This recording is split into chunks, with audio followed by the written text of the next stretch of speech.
Hello everyone. Accountancy में हम लोगों ने पिछले क्लास में रिटायरमेंट ऑफ ए पार्टनर नया चैप्टर शुरू किया था। यह भी reconstitution of A partnership firm का पार्ट है। जब कोई साझेदार साझेदारी फर्म से अवकाश ग्रहण करता है तो साझेदारी फर्म का पुनर्गठन हो जाता है। मान लेते हैं ए, बी और सी ये तीन लोग पार्टनर हैं। तो जो पार्टनरशिप का एग्रीमेंट बना है वो एग्रीमेंट ए, बी और सी तीनों पार्टनर्स के बीच का है। अब मान लेते हैं ए नाम का जो पार्टनर है वो रिटायरमेंट ले लेता है और जो बचे हुए पार्टनर हैं बी और सी वो फर्म को बिजनेस को कंटिन्यू करना चाहते हैं। तो पुराना एग्रीमेंट खत्म हो जाएगा ए बी सी के बीच का। अब नया एग्रीमेंट बनेगा केवल बी और सी के बीच में और बिजनेस कंटिन्यू किया जाएगा।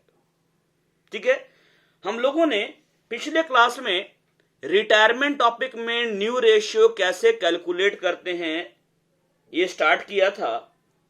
इसमें हम लोगों ने जो प्रैक्टिकल प्रॉब्लम का टाइप पिछले क्लास में देखा वो क्या था कि जब कोई पार्टनर रिटायरमेंट लेता है और जो रिमेनिंग पार्टनर्स हैं उनके न्यू रेशियो के बारे में क्वेश्चन में कुछ नहीं लिखा रहता है, तो हम ये मान लेते हैं कि जो रिमेनिंग पार्टनर्स हैं, बचे हुए पार्टनर हैं, वो फ्यूचर में भी प्रॉफिट लॉस को अपने ओल्ड रेशियो में ही बांटते रहेंगे। कभी कभी रिटायरमेंट लेने वाले पार्टनर का जो हिस्सा है उसको रिमेनिंग पार्टनर्स के द्वारा किसी स्पेसिफिक रेशियो में ले लिया जाता है। इस स्थिति में रिमेनिंग पार्टनर्स के ओल्ड रेशियो में उनके द्वारा टेक ओवर किया गया हिस्सा, उनके द्वारा लिया गया हिस्सा जोड़कर नया अनुपात, नया रेशियो निकाला जाता है। इससे रिलेटेड प्रैक्टिकल प्रॉब्लम को देखते हैं हम लोग। क्वेश्चन है A, B and C were partners sharing profits in the ratio of 5:4:3। A, B तथा सी लाभ हानि को 5:4:3 के अनुपात में बांटते हुए साझेदार थे। C retired and his share was taken up by A and B in the ratio of 3:2। C ने अवकाश ग्रहण किया तथा उसका हिस्सा ए तथा बी के द्वारा 3:2 में लिया गया। Find out the new ratio, नए अनुपात ज्ञात कीजिए। फिर से क्वेश्चन समझ लीजिए। ए, बी, सी ओल्ड पार्टनर्स हैं, ओल्ड रेशियो 5:4:3 है। 5, 4, 9, 3, 12। ए का हिस्सा है 5/12 5/12। बी का हिस्सा है 4/12 4/12। सी का हिस्सा है 3/12 3/12। सी रिटायर हो गया और उसका जो हिस्सा है मतलब 3/12 इसको ए और बी ले रहा है 3:2 में। तो न्यू रेशियो निकालना है। इसका सॉल्यूशन देखते हैं। सॉल्यूशन, सी रिटायर कर रहा है। C's share will be divided between A and B in the ratio of 3:2। C का जो हिस्सा है 3/12 इसको A और B 3:2 में ले रहा है, तो हम लोग C के हिस्से को बांट देंगे A और B के बीच में 3:2 के रेशियो में। तो ए का गेन क्या होगा? ए विल गेन, ए का फायदा होगा 3/5 ऑफ किसका? सी का हिस्सा कितना है 3/12। 3/5 ऑफ 3/12 ये आएगा 3/5 इंटू 3/12 ये आपका आ जाएगा 9/60। 3 3 9 और 12 5 60। अब हम लोग निकालते हैं ए का new share. Hence, as new share, इसीलिए ए का नया हिस्सा क्या होगा, ओल्ड शेयर प्लस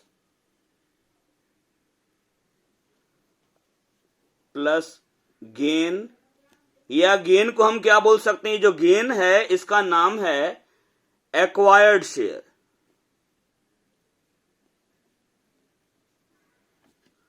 पुराना हिस्सा में जोड़ेंगे वो हिस्सा जो कि रिमेनिंग पार्टनर ने रिटायर करने वाले पार्टनर से पाया है।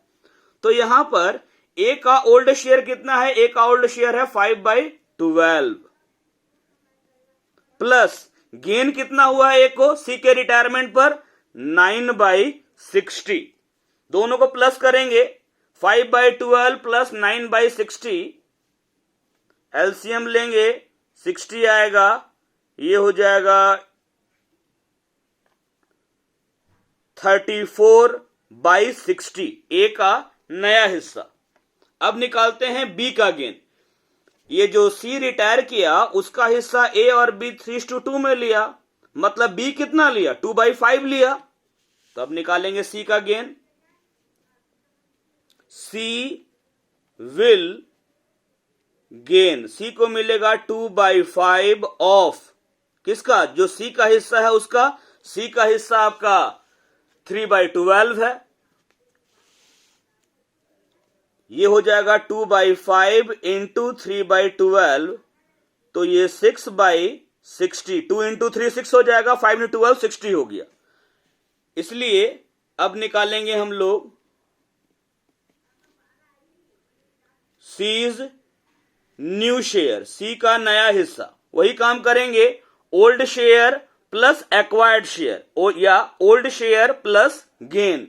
तो सी का ओल्ड शेयर है